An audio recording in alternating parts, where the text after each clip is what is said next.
হয়ে গেল। প্রিয় দর্শক, আমরা আজ আসছি যশোরের কেশবপুরে। এখানে যে কুটির শিল্প, তারা কাঠ দিয়ে অনেক অসাধারণ জিনিস তৈরি করে থাকে। আজ আমরা নিয়ে আসছি বাঁশের একটা মুড়ো। এই মুড়ো দিয়ে দেখি কিছু তৈরি করা যায় কিনা। ভাই, এই বাঁশের যে মুড়ো, এটা দিয়ে কিছু কি তৈরি করা যাবে? এটা দিয়ে কি তৈরি করা যাবে? ফুলদানি তৈরি করা যাবে, ঘুটনা ডাল ঘুটনা তৈরি করা যাবে। সুন্দর হবে নাকি? তাহলে আমাদের একটা কিছু তৈরি করে দিন এটা দিয়ে। দর্শক, এটা দিয়ে নাকি ভাই অসাধারণ একটা ফুলদানি তৈরি করতে পারবে। তো চলুন আমরা দেখে আসি ফুলদানি কিভাবে তৈরি।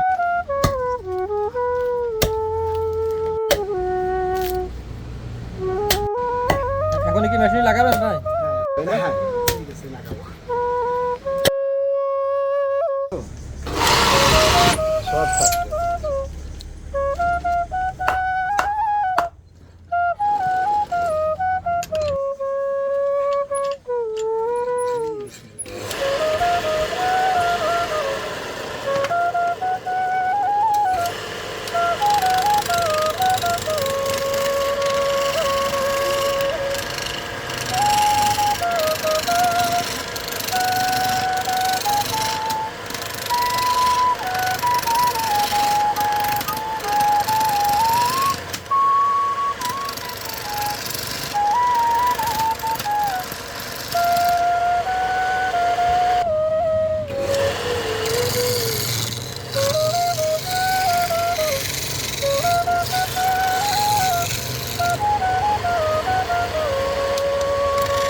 ভাই, ফুলদানি তৈরি করা শেষ? প্রিয় দর্শক, আপনারা দেখতে পাচ্ছেন আমরা যে বাঁশের মুড়োটা নিয়ে আসছি, সেই বাঁশের মুড়ো দিয়ে কিন্তু অসাধারণ একটা ফুলদানি তৈরি করা হয়ে গেল। তো ভাইরা এরকম 32 রকমের ডিজাইন তারা করতে পারে। তো আপনারা দেখতে পাচ্ছেন, দেখতে দেখতে কিন্তু আমাদের সে বাঁশের মুড়ো দিয়ে অসাধারণ একটি ফুলদানি তৈরি করা শেষ হয়ে গেল। তো ভাই, আপনি এরকম কতটা ডিজাইন করতে পারেন? ওর কোনো শেষ নেই, যা হবে তাই ডিজাইন বানানো যাবে। ডিজাইন বানানো যাবে? যেমন তেমন বানাই দেওয়া যাবে।